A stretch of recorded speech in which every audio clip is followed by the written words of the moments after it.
ஒரு வார்த்தை அடிக்கடி சொல்வேன், இங்கே யாருமே கெட்டவங்கன்னு கடவுள் படைக்கலை அப்படின்னு நான் சொல்வேன். அதுதான் உண்மை. எல்லாருமே சந்தர்ப்பவாதிகள், சூழ்நிலைவாதிகள் தான். அவங்களுக்கு அந்த சூழ்நிலையில் ஒரு விஷயம் தேவையாக இருக்கும், அது கிடைக்காத போது, அது நடக்காத போது அவங்க வேறு ஒரு ஃபேஸ் அவங்கள்ட்ட காமிப்பாங்க, அவ்வளோதான்.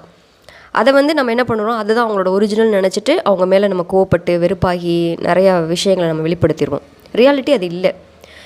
அவங்க அந்த நேரத்துக்கு தான் அவங்க அப்படி. அடுத்து கடந்து நீங்கள் வேறு ஒரு சந்தர்ப்பத்தில் அவங்களை நீங்கள் பார்க்குறீங்கன்னா வேறு மாதிரி இருப்பாங்க. இன்னும் சில பேர் என்ன பண்ணிடுவாங்கன்னா, அவங்க அந்த நேரத்துக்கு நடந்துக்கிற விஷயத்த அவங்க ஃபேமிலியில் இருக்க மற்றவங்கள்ட்டையும் ஃப்ரெண்ட்ஸ்ட்டையும் அவங்க இப்படி சொல்லி அவங்களோட கண்ணோட்டத்தையும் மாற்றி விட்ருவாங்க. அது இன்னும் கூட ரொம்ப பாவங்க. அது பண்ணவே பண்ணாதீங்க.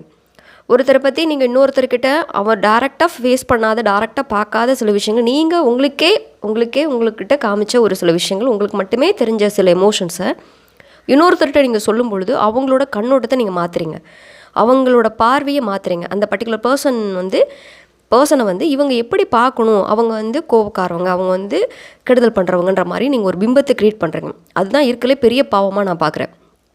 மேபி அந்த பர்சனுக்கும் அவங்களுக்கும் ஒரு நல்ல டீல் கூட இருக்கலாம். உங்களுக்கு தனிப்பட்ட முறையில் அவங்களுக்குமான டீலில் நெகட்டிவான எமோஷன்ஸ் நீங்கள் பார்த்ததை இவங்க மேலே நீங்கள் திணிக்கும் பொழுது நீங்கள் இன்னும் கூட ஒரு நெகட்டிவான ஒரு பிக்சருக்குள்ளே நீங்கள் போயிடுவீங்க. அதை நீங்கள் பண்ணவே பண்ணாதீங்க. அது உங்களுக்கான ஒரு விஷயம்.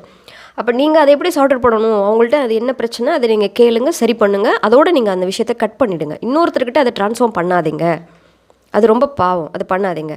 முதல்ல ஒரு விஷயத்தை புரிஞ்சுக்கோங்க, இந்த உலகத்தில் யாரும் கெட்டவங்கன்னு யாருமே கிடையாதுங்க. அந்த மாதிரி கடவுள் படைக்கவே இல்லைங்க யாரையுமே. அந்த கடந்து வர பாதையில் அவங்க சந்திக்கக்கூடிய விஷயங்கள்லாம் மனுஷனை மாற்றுது.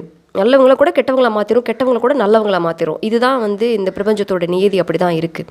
நம்ம இன்றைக்கி ஒரு கம்ஃபர்ட்டான ஒரு சிச்சுவேஷனில் நம்ம இருக்கிறோம், ஒரு சொஃபிஸ்டிகேட்டடாக இருக்கிறோம், நல்லவங்களாக இருக்கும். அது நல்லவங்க அப்படி அது ஒரு பெரிய சாதனைலாம் கிடையாது. ரொம்ப கிரிட்டிக்கலான சிச்சுவேஷனில் கூட நம்மளால் அந்த மாதிரி இருக்க முடியும் அப்படின்னா இட்ஸ் ஓகே. பட் அப்படி இருக்க முடியாது. சம்டைம்ஸ் நம்மளே அறியாமலே நம்மளை சில விஷயங்களை கோவப்பட வச்சிரும், சில விஷயங்களை தப்பு பண்ண வச்சிரும். ஸோ அதனால் யாரையும் கெட்டவங்க இவங்க அப்படின்ற மாதிரி நேம் பண்ணுற அளவுக்கு நம்ம பெரிய ஆள் கிடையாது. ஸோ அந்த மாதிரி யாரையும் நேம் பண்ண வேண்டாம்.